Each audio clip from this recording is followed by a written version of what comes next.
Birthday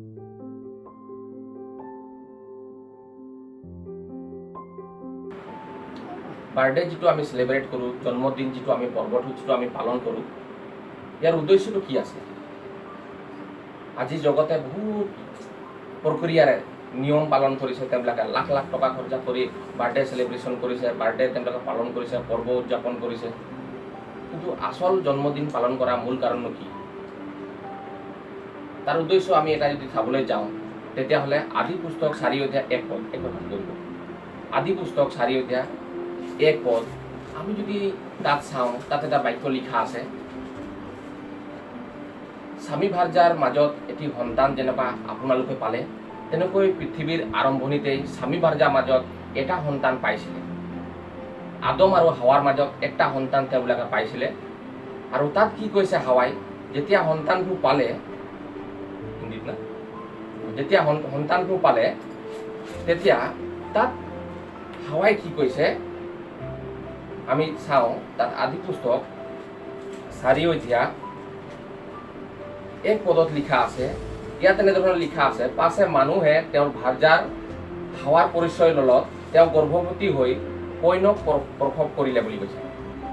যি হোৱাৰ সাহায্যত মই এটি মানুহ পালোঁ, অৰ্থাৎ পুত্ৰ পালোঁ বুলি কৈছে। প্ৰেজডালত চক, তেওঁ অভিশাপ পোৱা ব্যক্তি আছিলে।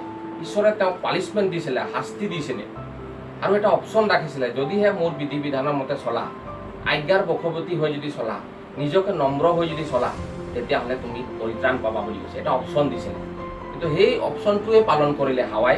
আৰু যেতিয়া তেওঁবিলাকৰ মাজত, তেওঁবিলাকৰ স্বামী ভাৰ্যা আছিলে, তেওঁবিলাকৰ মাজত আজি বিনীতৰ নিচিনা একটা ল'ৰা পাইছিলে, কন্যক যেতিয়া প্ৰসৱ কৰিলে, যেতিয়া সন্তানটো পালে, তেতিয়া ঈশ্বৰৰ পৰা মই এটা পুত্ৰ পালোঁ বুলি কৈছে। Praise the lord.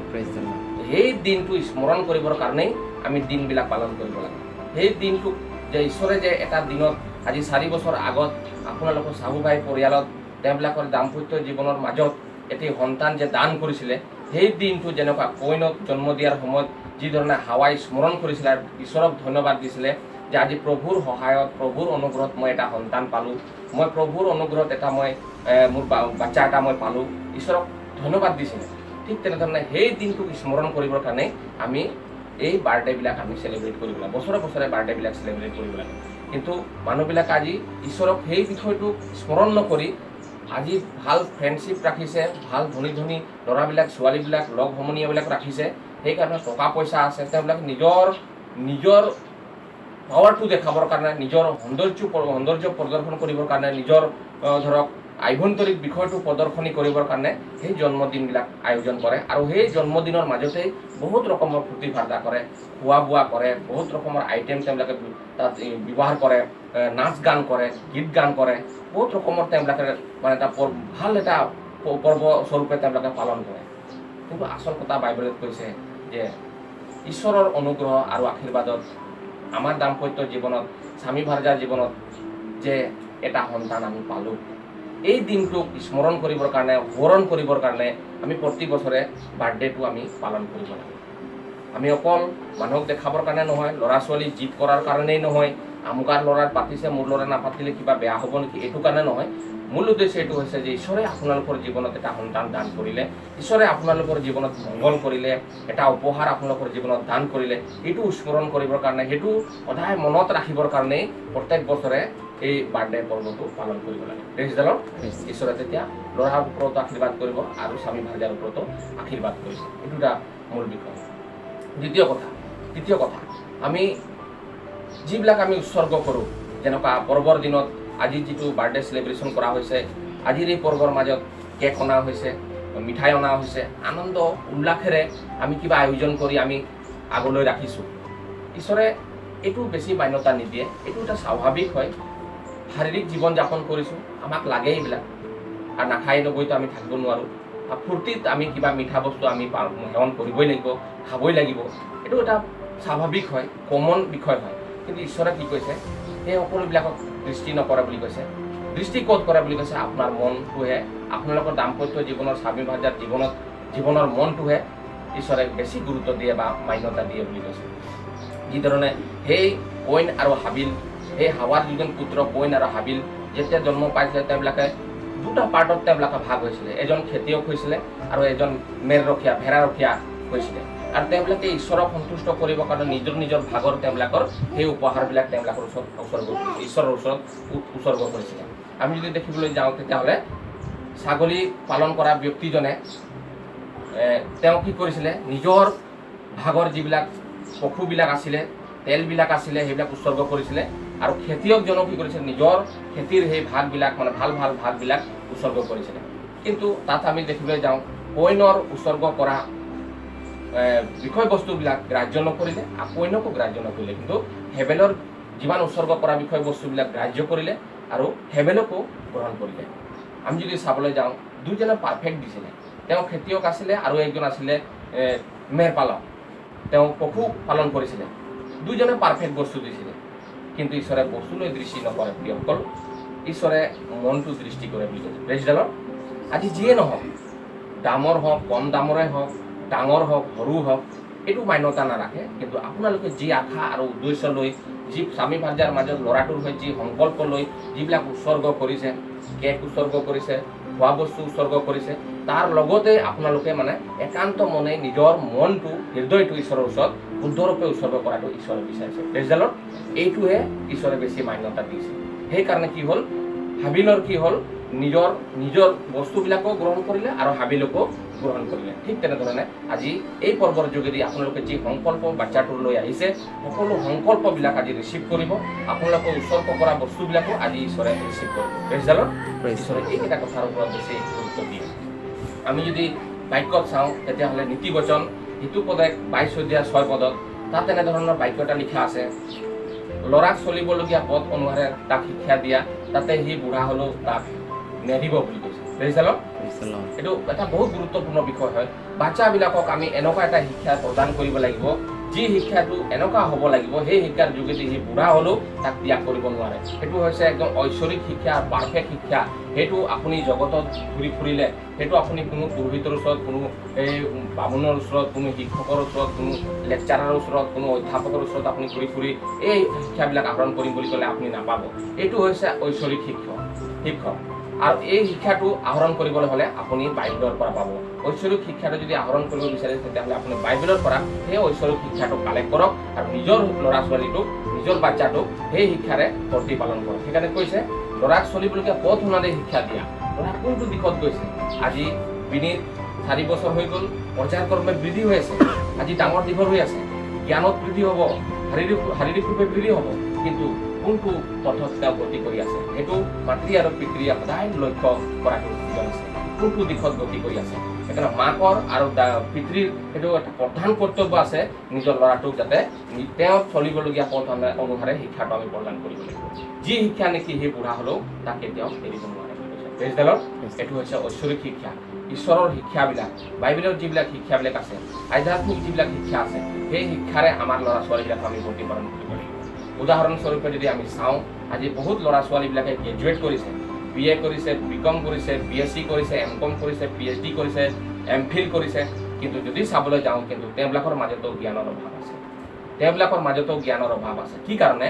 মাতৃ পিতৃয়ে সৰ্বোচ্চ তেওঁলোকৰ শিক্ষা ক্ষেত্ৰত খৰচা কৰিছে, যি প্ৰয়োজন সেই সকলোবিলাক প্ৰদান কৰিছে, কিন্তু আমি যদি চাবলৈ যাওঁ তেতিয়াহ'লে চলিবলগীয়া পথ অনুসাৰে সেই ল'ৰা ছোৱালীবিলাকক হয়তো শিক্ষা নিদিয়াৰ কাৰণে তেওঁবিলাকে কিবা না কিবা এটা দিশত তেওঁবিলাকক আমি কমি দেখিবলৈ পাইছোঁ। কিন্তু বাইবেলে কৈছে সেই সকলো শিক্ষা দিয়াৰ উপৰিও কি কৰিব কৈছে যে ল'ৰাক চলিবলগীয়া পথ অনুসাৰে তাক শিক্ষা দিবলৈ কৈছে, তাকে সি ল'ৰাটো বুঢ়া হ'লেও তাক কেতিয়াও ত্যাগ নকৰিব বুলি কৈছে, কেতিয়াও নেৰে বুলি কৈছে। ঈশ্বৰৰ বাক্য ইমান ধুনীয়াকৈ আমাক সান্তনা দিছে। আৰু প্ৰতিজন মাতৃ পিতৃৰ ওপৰত এইটো এটা দায়িত্ব আছে। এই দায়িত্বটো মাতৃ পিতৃয়ে নিষ্ঠাৰে পালন কৰিব লাগিব। কি কাৰণে পালন কৰিব লাগিব? এই ল'ৰাটো কিন্তু ঈশ্বৰে আপোনালোকক দিছে। যি ধৰণে কইনক পোৱাৰ লগে লগে হাৱাই কৈছিলে যে ঈশ্বৰৰ অনুগ্ৰহত, ঈশ্বৰৰ আশীৰ্বাদ মই এটা সন্তান মই পালোঁ। আজি আপোনালোকক ক'ব লাগিব যে ঈশ্বৰৰ অনুগ্ৰহত, ঈশ্বৰৰ আশীৰ্বাদ আজি 4 বছৰ আগত এই বিনীতক মই পালোঁ, কিন্তু সেই বিনীতক প্ৰতিপালন কৰিবলৈ হ'লে কি কৰিব লাগিব?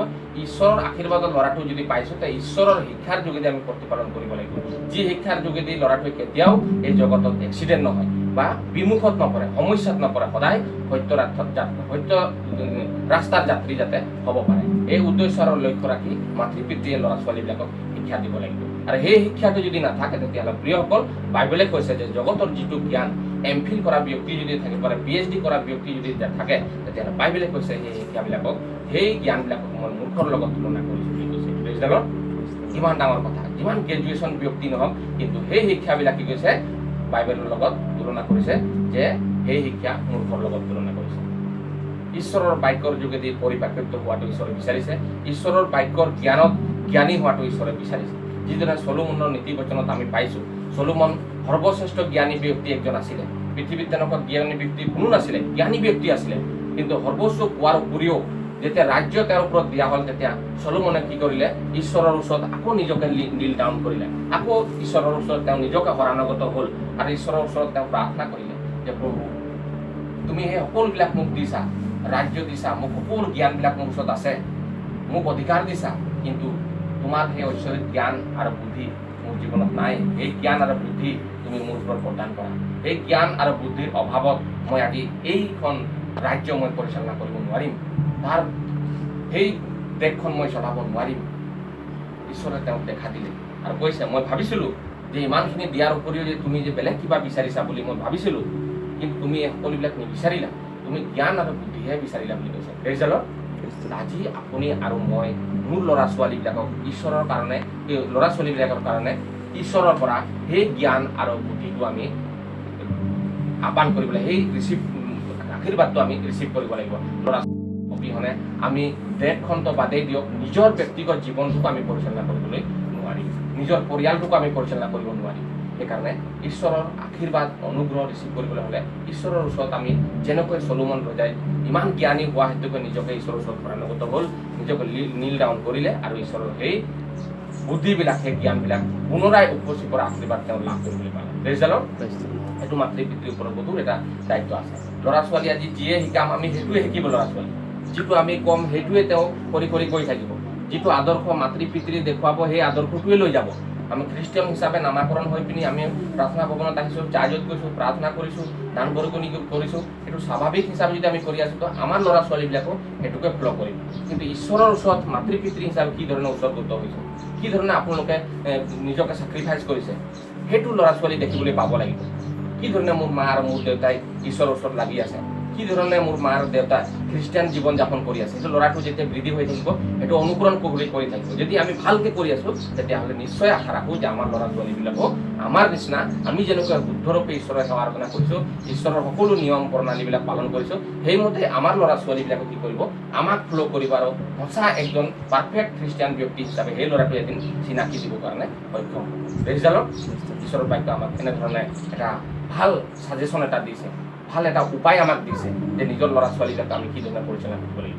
সেইকাৰণে বাইবেলত আমাক কৈছে, আমি এতিয়া পাঠ কৰিলোঁ 22-6 পদক, ল'ৰাক চলিবলগীয়া পথ অনুসাৰে তাক শিক্ষা দিয়া বুলি কৈছে।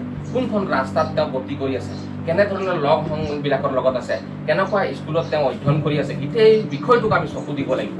কেনেকুৱা আলাপ আলোচনাবিলাক কৰিছে, কেনেকুৱা তেওঁৰ নেচাৰটো আছে, এই সকলোবিলাক বিষয়ে আমি লক্ষ্য কৰিব লাগিব। যদি কিবা বেয়া হৈছে, যদি কিবা ব্যতিক্ৰম হৈছে, যদি আমাৰ খ্ৰীষ্টীয় সমাজৰ বাহিৰত যদি গৈছে, তেতিয়াহ'লে তাক আমি পোনাই দিব লাগিব। সেই পথত আমি তেওঁক যাত্ৰী বনাই দিব লাগিব। তেতিয়াহে বুঢ়া হৈ গ'লেও, একেবাৰে এল্ডাৰ হৈ গ'লেও, একেবাৰে লাঠি যদিও ধৰিলেও, তেতিয়াও তেওঁ সেই নেচাৰটো কেতিয়াও নেদিব। কাৰণ ঈশ্বৰৰ জ্ঞান হয়, এদিন দুদিনৰ জ্ঞান নহয়, ঈশ্বৰৰ জ্ঞান হয়, বুঢ়া হ'লেও কেতিয়াও সি নেদিব।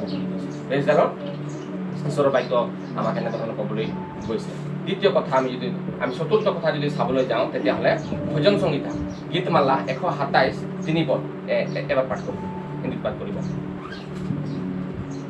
তাত লিখা আছে, ল'ৰা ছোৱালীবিলাক আমাক যে ঈশ্বৰে দিছে, এই ল'ৰা ছোৱালীবিলাক, মই আছামিজ পাঠ কৰিছোঁ, তাৰপিছত হিন্দীত পাঠ কৰিব। ইয়াত লিখা আছে এনেধৰণে, গীতমালা 127 লিখা আছে, চোৱা সন্তানবিলাক জিহুৱাই দিয়া অধিপত্য আৰু গৰ্ভফল তেওঁৱে দিয়া পুৰস্কাৰ। মই আৰু এবাৰ পাঠ কৰিছোঁ, চোৱা সন্তানবিলাক জিহুৱাই দিয়া অধিপত্য আৰু গৰ্ভফল তেওঁৱে দিয়া পুৰস্কাৰ। প্ৰেজডালত এইটো চোৱা সন্তানবিলাক জিহুৱাই দিয়া এটা অধিপত্য হয় বুলি কৈছে, আৰু গৰ্ভফলটো তেওঁৱে দিয়া পুৰস্কাৰ হয় বুলি কৈছে। চব আপোনাৰ ওপৰত ঈশ্বৰে এটা প্ৰি প্লান ৰাখিছে, আপোনাক উপযুক্ত ভাবিলে, দাম্পত্য জীৱনটোত সন্তুষ্ট হ'ল, আপোনালোকৰ ওপৰত কিবা এটা ঈশ্বৰৰ আঁচনি আছে, সেইকাৰণে আপোনালোকৰ মাজত এটা পুৰস্কাৰ স্বৰূপে এটি সন্তান দান কৰিলে। আজি চাহু পৰিয়ালত স্বামী ভাৰ্যাৰ মাজত এটি বিনীতক দান কৰিলে। Praise the lord. যেতিয়া আমি ভাল কাম কৰোঁ তেতিয়া আমাক গিফ্ট দিয়ে। যেতিয়া আমি খেলত যেতিয়া আমি ভালকৈ জিকোঁ, ভালকৈ আমি তাত ছাকচেছফুল হওঁ, তেতিয়া আমি উইনাৰ হিচাপে আমি কি কৰোঁ, আমি এটা পুৰস্কাৰ আমি লাভ কৰিবলৈ পাওঁ। ঠিক তেনেধৰণে আজি দাম্পত্য জীৱনত স্বামী ভাৰ্যাৰ জীৱনতো ঈশ্বৰে সন্তুষ্ট হৈ আৰু স্বামী ভাৰ্যাৰ মাজতে কিবা এটা প্লান ৰাখি, আঁচনি ৰাখি আপোনালোকৰ পৰিয়ালৰ যোগেদি কিবা এটা ঈশ্বৰে কাম কৰিবৰ কাৰণে আপোনালোকক গিফ্ট স্বৰূপে, পুৰস্কাৰ স্বৰূপে এটা সন্তান আপোনালোকৰ মাজত দান কৰিব। এইটো ইয়াত সংকল্প কৰিছে আৰু সেই সন্তানটোৱে হৈছে ঈশ্বৰৰ পুৰস্কাৰ। আৰু ইয়াত সেইটোৱে কৈছে যে সন্তানবিলাক জীৱাই দিয়া আধিপত্য আৰু গৰ্ভফল তেওঁৱে দিয়া পুৰস্কাৰ। গৰ্ভফলবিলাক আমি পাওঁ, সেই গৰ্ভফলবিলাক ঈশ্বৰে দিয়া এটা গিফ্ট হয়, এটা পুৰস্কাৰ হয়। আজি মন কৰিব আপোনালোকৰ ওচৰে পাছৰে শুৱে বায়ে চাব, প্ৰতিটো পৰিয়ালত ল'ৰা ছোৱালী আছে। এজন, দুজন, তিনিজন, চাৰিজন কৰি 5-6জন হয়তো 10জনলৈকো ল'ৰা ছোৱালীবিলাক আছে। স্বাভাৱিক ল'ৰা ছোৱালী এটা পৰিয়ালত 10-15টা হোৱাটো, এজন, দুজন কৰি 3-4জন কৰি 10জনকৈ হোৱাটো স্বাভাৱিক। কিন্তু সেই ল'ৰা ছোৱালীৰ ওপৰত ঈশ্বৰৰ কি প্লান আছে সেইটো আমি লক্ষ্য কৰিব লাগে। এইটো আমি লক্ষ্য কৰিব লাগে।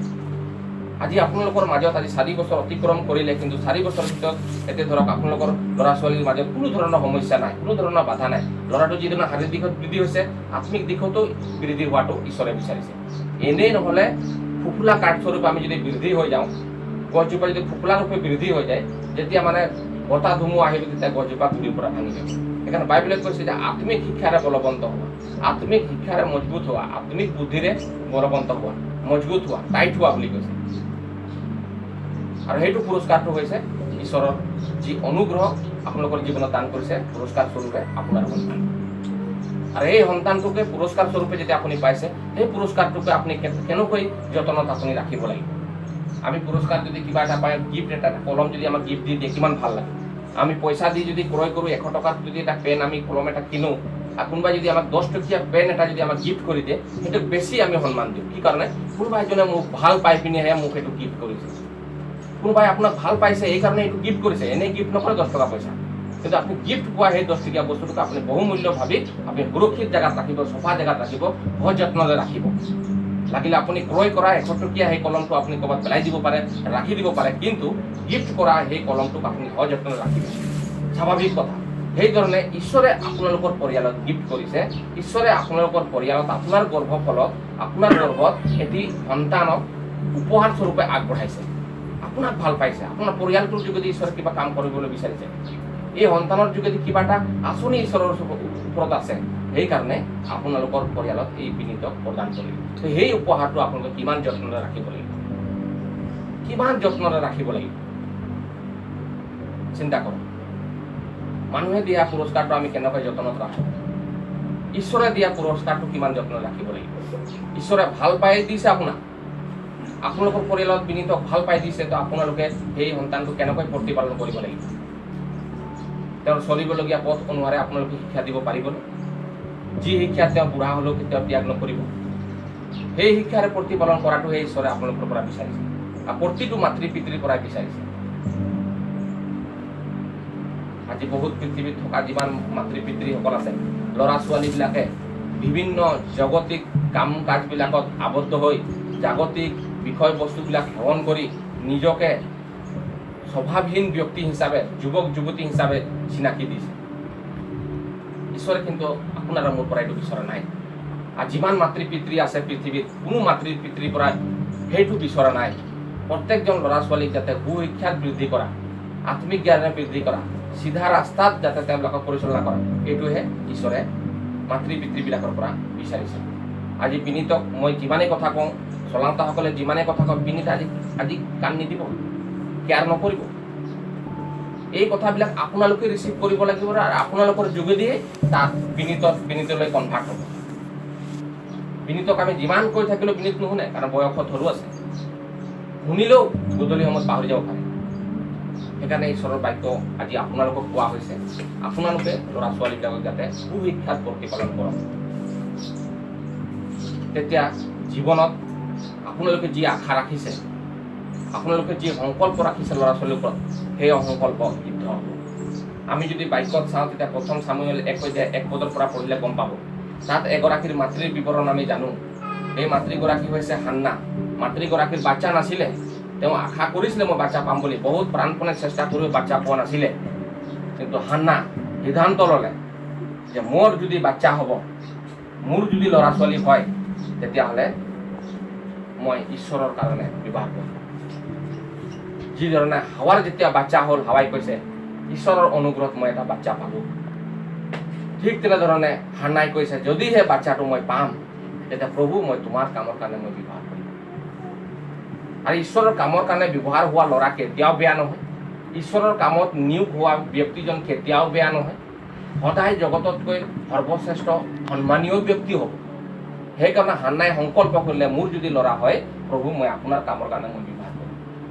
আৰু কালক্ৰমে সেই হান্নাৰ গৰ্ভত এটা উপহাৰ দিয়া হ'ল। আৰু সেই উপহাৰটো এনেকুৱা হ'ল যি নেকি ইজৰাইলবিলাকৰ চলাওঁতা হৈ গ'ল, ভাৱবাদী হৈ গ'ল। আৰু সেই ল'ৰাটো, সেই উপহাৰটোৰ নাম হৈছে চামুৱেল। চামুৱেল ভাৱবাদী হৈ গ'ল। ফাৰ্ষ্ট চামুৱেল চাব আপোনালোকে, চেপ্টাৰ 1 ভাৰ্চ 1 পৰা আপোনালোকে পঢ়িব, হিষ্টৰী পাব আপোনালোকে, ভাল পাব। এগৰাকী মাতৃৰ বৰ্ণনা আপোনালোকে পাব। বাচ্চা আমাক কি কাৰণে লাগে? আমাক প্ৰতিপালন কৰিবৰ কাৰণে নহয়। আমাৰ যদি ক'ৰবাত জব আছে, আমাৰ ৰিটায়াৰ হোৱাৰ পিছত মোৰ জবটো মোৰ ল'ৰাই পাব, এইটো নহয়।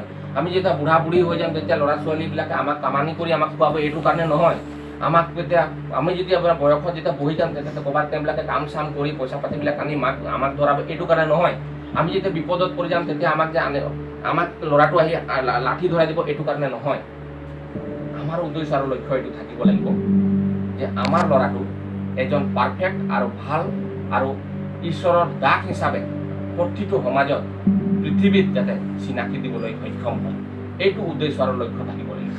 আমাৰ ল'ৰা ছোৱালী যদি ভাল কাম কৰিলে মাতৃ পিতৃৰ মনটো কিমান ভাল লাগে। আমাৰ ল'ৰাই যদি ক'ৰবাত বেয়া কাম কৰিলে মাতৃ পিতৃৰ হৃদয়টো কিমান বেয়া লাগে, কিমান দুখ লাগে। আমি যদি স্বাভাৱিকতে যদি চাওঁ, ল'ৰা যেতিয়া কাজিয়া লাগে, কোনোবাই মাতৃ এগৰাকী যদি আহি পিনি কয়, কোনোবাই পিতৃ এগৰাকী আহি পিনি কয়, আপোনাৰ ল'ৰাক আপুনি কি ধৰণে শিকাইছে? আপোনাৰ ল'ৰা কথা ক'ব নাজানে, আপোনাৰ ল'ৰাই ভাল নেচাৰ শিকা নাই, মোৰ ল'ৰাটো কেনেকুৱা মাৰপিট কৰিলে, মোৰ ঘৰৰ বস্তু চুৰ কৰিলে, মোক কেনেকুৱা ডাঙৰ ডাঙৰ অবাইজ শব্দৰে মোক মানে গালি গালাজ কৰিলে, কথা ক'ব নাজানে, ভালকৈ শিকাব লাগে। মাক বাপেক যেনে ল'ৰাই তেনে, স্বাভাৱিক এটা আমি গালি গালাজ আমি প্ৰত্যক্ষ কৰিব পাৰিছোঁ বা শ্ৰৱণ বা শুনিবলৈ আমি পাইছোঁ। শুনি থাকোঁ আমি মাতৃ পিতৃক কেনেকুৱা লাগে, কিমান দুখ অনুভৱ হয়। সেই কথাটো ওচৰ চুবুৰীয়াৰ পৰা শুনিবৰ কাৰণে আমাৰ ল'ৰা ছোৱালীবিলাক আমি জন্ম দিছোঁ। সেই কথাবিলাক শুনিবৰ কাৰণেই আমাৰ ল'ৰা ছোৱালীবিলাকৰ দিন বাৰ পৰ্বত তিথিবিলাক আমি পালন কৰিছোঁ। সেই কথাবিলাক শুনিবৰ কাৰণে আমাৰ ল'ৰা ছোৱালীবিলাকক আমি একদম মাথাত উঠাই আমি ৰাখিছোঁনে? সেই দিনবিলাক দেখিবৰ কাৰণে নহয়। আমাৰ ল'ৰা চাবাচ উত্তম বিশ্বাসী দাস, চাবাচ উত্তম বিশ্বাসী সন্তান, চাবাচ উত্তম বিশ্বাসী বেটা। এইজন কাৰ পুত্ৰ হয়? শাহুৰ পুত্ৰ হয়, শালনীৰ পুত্ৰ হয়। বহুত ভাল দেই ল'ৰাটো। তেওঁৰ ওপৰত সমালোচনা হ'ব, আলোচনা কৰিব তেওঁৰ ওপৰত। কাৰ ল'ৰা হয়? ক'ৰ হয় ল'ৰাটো? মাক বাপেক কোন? যদি আপোনাক কয় যে আপোনাৰ ল'ৰাটো ভাল, আপুনি নীতি শিক্ষা দিছে দেই, আপোনাৰ ল'ৰাৰ মাত কথাবিলাক আমি ভাল পালোঁ, সেইদিনাখন মই লগ পাইছোঁ, ল'ৰাটোৰ লগত কথা পাতি বহুত ভাল পালোঁ, ঠিক আছে, ঈশ্বৰে মংগল কৰক, আপোনাৰ ল'ৰাটোক আগলৈ ঈশ্বৰে আগুৱাই লৈ যাওক। আপোনালোকে এটা ভাল ল'ৰা এটা আপোনালোকৰ পৰিয়ালত ঈশ্বৰে দান কৰিছে, আপোনালোকে ভাল এটা ল'ৰা আপোনালোকে পাইছে দেই। আমাৰ ল'ৰাবিলাক কিন্তু এনেকুৱা নহ'ল। এনেকুৱা কথাবিলাক যদি আপোনালোকে শুনিব পাৰে, মনটো কিমান ভাল লাগিব। ঈশ্বৰে সেইকাৰণে যাতে মাতৃ পিতৃৰ জীৱনত কেতিয়াও আঘাত নহওক, মাতৃ পিতৃৰ জীৱনত কেতিয়াও দুখ নালাগক, সেই উদ্দেশ্যলৈ বাক্যই কৈছে যে ল'ৰাক চলিবলগীয়া পথসমূহৰ এটা শিক্ষা দিয়া, কোন ৰাস্তাত গমন কৰা বুলি কৈছে, চাফা ৰাস্তাত গমন কৰা বুলি কৈছে, আৰু শুদ্ধ ৰাস্তাত পৰিচালনা কৰা বুলি কৈছে।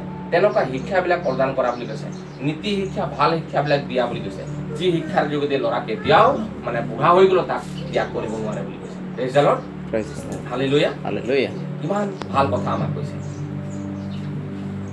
আমাক ল'ৰা দি দিছে ঈশ্বৰে, কেনেকুৱা প্ৰতিপালন কৰিবা, কেনেকুৱা খোৱাবা, কেনেকুৱা চলাবা, কেনেকুৱা পঢ়াবা, মইতো নাজানো। ঈশ্বৰে চাৰেণ্ডাৰ কৰিছে নেকি? আমাক পুৰস্কাৰো দিছে আৰু আমাক প্ৰতিপালন কৰিবৰ কাৰণে আমাক মানে অস্ত্ৰ শস্ত্ৰও দিছে। ল'ৰাটোক চলাবৰ কাৰণে, ল'ৰাটোক শিক্ষা দিবৰ কাৰণে আমাৰ মাজত কি কৈছে? অস্ত্ৰ শস্ত্ৰও দিছে, আমাক যোগান দিছে। যাতে ল'ৰাটোক পৰিচালনাৰ ক্ষেত্ৰত ল'ৰাটোক শিক্ষা দিয়াৰ ক্ষেত্ৰত কোনো ধৰণৰ যাতে কমি নহওক মাতৃ পিতৃ। আৰু সেই শিক্ষাটো কেতিয়া পাব বুলি কৈছে, যেতিয়া নেকি মাতৃ পিতৃ হাম্বলনেছ হ'ব, যেতিয়া নেকি মাতৃ পিতৃ ঈশ্বৰৰ দৃষ্টিত একেবাৰে নম্ৰ শুদ্ধ পবিত্ৰ মাতৃ পিতৃ হ'ব, বাধ্যতা মাতৃ পিতৃ হ'ব, স্বামী ভাৰ্যা হ'ব, তেতিয়াহে আপোনালোকৰ পৰা ল'ৰাই সেই শিক্ষাবিলাক পাব। আপোনালোকৰ পৰিয়ালৰ যোগেদি মাতৃৰ যোগেদি পিতৃৰ যোগেদি সেই শিক্ষাবিলাক ল'ৰাটোৱে পাব।